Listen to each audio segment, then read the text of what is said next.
Study in Finland. आज का हमारा टॉपिक है फिनलैंड, जहाँ पर बहुत सारे international students always willing to apply. तो I have divided into 6 step. हर स्टेप में मैं बताऊंगा how international student can avail spring intake for Finland 2024। Step 1 में start exploring which intake to opt for, किस प्रोग्राम को चूज करना है, what is the better criteria as you can see on my screen. अब इसमें अपने कुछ चीज़ों का अपने जो है ना फैक्टर्स का ख्याल रखना है before you choose. Availability of preferred course जो आप पढ़ना चाहते हैं, उसका एक्सेप्टेंस रेट आपने देखना है। एकेडमिक रिकॉर्ड्स आपने चेक करना है कि आप एडमिशन क्राइटेरिया मीट कर रहे हैं कि नहीं रही हैं। Standard test such as IELTS, TOEFL या एसएटी, जीआरई वगैरह तो नहीं रिक्वायर्ड कर रही हैं। जॉब अपॉर्चुनिटीज उस प्रोग्राम को स्टडी करने के बाद अवेलेबल हैं कि नहीं हैं, और your readiness to join this university. तो स्टेप 1 में सबसे पहले आपने एक्सप्लोरिंग करनी है। फिर आपने उसको जो है ना पूरा अपना होमवर्क कंप्लीट करने के बाद उसके लिए आपने सितंबर इनटेक के लिए फिनलैंड में अप्लाई करना है। सितंबर के बाद जनवरी इनटेक भी अवेलेबल था। अभी सितंबर 2024 के इनटेक्स अभी बहुत सारे प्रोग्राम्स के ओपन हैं। बहुत सारे प्रोग्राम जैसे मेजर इनटेक एक्चुअल सितंबर ही है, लेकिन but many programs offer in January as well. But once in a year एक ही अपॉर्चुनिटी मिलती है सितंबर 24। तो तमाम इंटरनेशनल स्टूडेंट जो सितंबर 24 के लिए अप्लाई करना चाहते हैं, जो फिनलैंड जाना चाहते हैं, this is the right time to apply. Otherwise you have to wait for complete year, क्योंकि हर प्रोग्राम 25 जनवरी में नहीं होगा। Very limited program but many of them offered in January 25। Step 2 में टेक अ रिक्वायर्ड टेस्ट या exams जो है। अब एग्जाम्स क्या हैं, आप समझे आपके स्टैंडर्ड टेस्ट है, क्योंकि फिनलैंड में ना आप कंडीशनल एप्लीकेशंस को नहीं अप्लाई कर सकते कि जी मैंने डॉक्यूमेंट भेज दिए हैं, यूनिवर्सिटी ने जीआरई मांगा हुआ है, जीमेट मांगा हुआ है, आइल्स, टॉफेल मांगा हुआ है और आपने नहीं किया हुआ, तो this is no point wasting a time and money.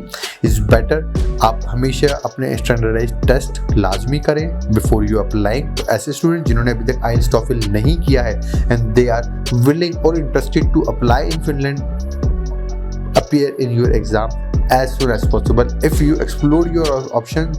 और अगर आपने अपनी यूनिवर्सिटी शॉर्टलिस्ट कर ली है, अगर नहीं की है, तो इसी वीडियो के एंड में मैं आपको बताऊंगा कि आप कहाँ जाके अपनी यूनिवर्सिटीज़ को कर सकते हैं। स्टेप 3 में क्या है, start applying to the university. अगर आपने शॉर्टलिस्ट कर ली है यूनिवर्सिटी, अपना रिसर्च कंप्लीट करके यूनिवर्सिटी फाइनल कर लिए, रिक्वायर्ड एग्जाम कर लिए, तो अब this is the time to apply. अब फिलहाल आप स्प्रिंग इनटेक 2024 सितंबर 24 जैसे हम कहते हैं, उसमें आप शॉर्टलिस्ट यूनिवर्सिटी के लिए अप्लाई करते हैं।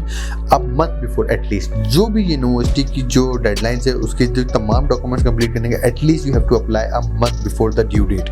उसकी रीज़न ये होती है, अप्लाई करने के बाद यूनिवर्सिटी और स्टूडेंट्स के बिटवीन टू वे कम्युनिकेशन जो करस्पॉन्डेंस चलती है, जो ऑलमोस्ट 1 मंथ ले लेती है। बहुत सारी यूनिवर्सिटीज़ को आपको रिकमेंडेशन लेटर जो है आपको भेजने पड़ते हैं अपने मैनेजर्स जो लास्ट जॉब है या प्रोफेसर के थ्रू आपको भेजना होता है, तो वो भी अक्सर टाइम ले लेती है। बाय पोस्ट डॉक्यूमेंट कुछ यूनिवर्सिटियाँ रिक्वायर्ड कर लेती हैं। एक बहुत अच्छा सा आपने एसओपी लिखना होता है अप्लाई करने से पहले। A good SOP is mandatory to get the admissions. और इसके अलावा जो है स्प्रिंग ब्रेक के लिए जो है सर्टेन डेडलाइंस हैं, तो वो जो है डेडलाइंस आप समझें कि जुलाई तक की होती है। तो यू हैव टाइम। तो अभी 5 चल रहा है, मार्च, अप्रैल, मई, जून, जुलाई, तो ये है 5 मंथ्स। स्टिल 5 मंथ्स हैं। अगर टेस्ट में अपीयर नहीं हुए तो अपीयर हो जाएं, यूनिवर्सिटी शॉर्टलिस्ट नहीं किए तो भी आप क्विकली कर सकते हैं, you have enough time. But जुलाई में मोस्टली यूनिवर्सिटी की डेडलाइंस आ जाती हैं, और जो डेडलाइंस होती हैं, some deadline might be mid सितंबर तक की होती हैं, but keep yourself updated for string update. लेकिन मेजोरिटी प्रोग्राम्स आप समझेंगे जुलाई में कंप्लीट हो जाते हैं। फॉर स्प्रिंग इनटेक सितंबर 24 इनटेक की बात कर रहा हूँ। 4 स्टेप में क्या है, acceptance the letter and interviews. जब आपने अप्लाई कर दिया है, तो अब आपका जो चौथा स्टेप होगा वो यही होगा, आपने ऑफर एक्सेप्ट करनी है। जैसे ही आप ऑफर एक्सेप्ट करते हैं, अगर आपने यूनिवर्सिटी ने अगर आपको ऑफर कर दी है, तो आपको जो है इंटरव्यू में अपीयर होना होता है। उसमें होता है कि आपको एक पर्सनल वीडियो और देनी होती है और इंटरव्यू शेड्यूल करना होता है बाय द यूनिवर्सिटी। तो वो यूनिवर्सिटी जब आपको लेटर भेजती है, उसके अंदर उसकी तमाम जो है वो चीज़ें लिखी होती हैं कि आपने किस तरीके से जो है वो इंटरव्यू शेड्यूल करना है और किस किस्म की वीडियो आपने देनी है। तो एक पॉजिटिव रिस्पॉन्स अगर आप यूनिवर्सिटी से गेट करते हैं, तो जो डिसीजन टाइम है वो प्रॉब्ली आप समझेंगे 2-3 महीने ले लेते हैं आफ्टर डेडलाइन। लाइक अगर जुलाई तक की डेडलाइन है, तो आप समझेंगे अगस्त के अंदर जो है आप जो है ना रिस्पॉन्स ले रहे होते हैं। किसी की डेडलाइन अगर आपने पहले अप्लाई कर दिया है, तो आप उससे पहले भी ले लेते हैं रिस्पॉन्स। लेकिन अच्छा, इसके अलावा जो भी आपने tuition fees application fees university को पे की होती है at the time of applying, वो नॉन रिफंडेबल होती है। तो आप समझें कि ट्यूशन फीस जो है वो अब नॉन रिफंडेबल है, एप्लीकेशन फीस प्लस अगर कोई यूनिवर्सिटी ने ऑफर एक्सेप्टेंस के बाद इंटरव्यू के साथ अगर कुछ डिपॉजिट भी मांग लिया है फॉर कंफर्मेशन कि आप इंटरेस्टेड हैं और आप कंफर्म करते हैं ये सीट लेंगे, कुछ यूनिवर्सिटी जो नॉमिनल से फीस ले लेती हैं फिनलैंड के अंदर, उस चीज़ का अपने ख्याल रखना है कि वो भी नॉन रिफंडेबल है। तो ऐसा ना हो कि आप बाद में यूनिवर्सिटी को रिफंड के लिए तंग कर रहे हो या परेशान हो रहे कि हमारे पैसे चले गए। Before you accept the offer, before you appear in the interview, you need to pay the fee. और जो भी आपसे फीस यूनिवर्सिटी ने प्रोसेसिंग मांगी है वो पे करना है, और वो पे करेंगे तो इट्स कम्प्लीटली नॉन रिफंडेबल। तो ख्याल रखिएगा इस चीज़ का। इंटरव्यू पास कर देते हैं ऑफर एक्सेप्टेंस के बाद, और तो फिर आप समझें कि आपको फाइनल ऑफर आ जाता है। फाइनल ऑफर आ जाएगा तो स्टेप 5 में सिंपल ये है कि अप्लाई फॉर द वीज़ा। तो as soon as you get the final confirmation of letter of acceptance अगर आपको मिलता है from the university, apply for the visa.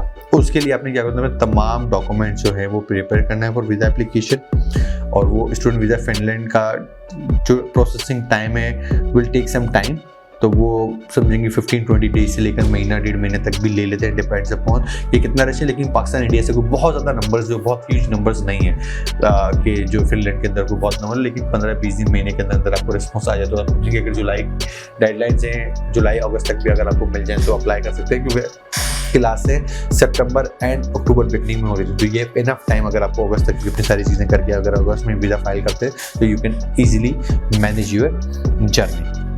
Step 6 में आप जो देख रहे होंगे मैंने अपनी स्क्रीन पे मेंशन कर दिया है, ये list of colleges and universities हैं फॉर सितंबर 2024। ये वो यूनिवर्सिटी सितंबर 24 के अंदर इंग्लिश टॉट में जो है वो अपना प्रोग्राम ऑफर कर रही हैं। तो इन यूनिवर्सिटीज़ पे स्क्रीनशॉट ले लें, मार्क कर लें अपने पास, इन यूनिवर्सिटी अप्लाई करें। मुझे जो एज़ पर माई रिसर्च जो मुझे थोड़ी बहुत यूनिवर्सिटीज़ मिली तो स्टूडेंट्स की ईज के लिए मैंने यहाँ पर अपनी स्क्रीन पर दे दी है, या मेरी वेबसाइट studyabroadupdates.com, वहाँ पर आप जाएँ तो इसकी तमाम लिस्ट आपको मिल जाएगी। ये लिंक मैंने क्लिकेबल बनाया अपनी वेबसाइट के ऊपर, जैसे ही आप इस पर क्लिक करते हैं तो आपको यूनिवर्सिटी की वेबसाइट के ऊपर ले जाएंगे। तो बड़ा इजी हो जाएगा स्टूडेंट्स के लिए कि वो यहाँ से क्लिक करें, वो सीधा यूनिवर्सिटी पेज पे लैंड कर जाएं और वहाँ जाके अपने प्रोग्राम्स, अपने डिजायर प्रोग्राम्स के लिए शॉर्टलिस्ट करके इंग्लिश डॉट पे अप्लाई कर सकते हैं।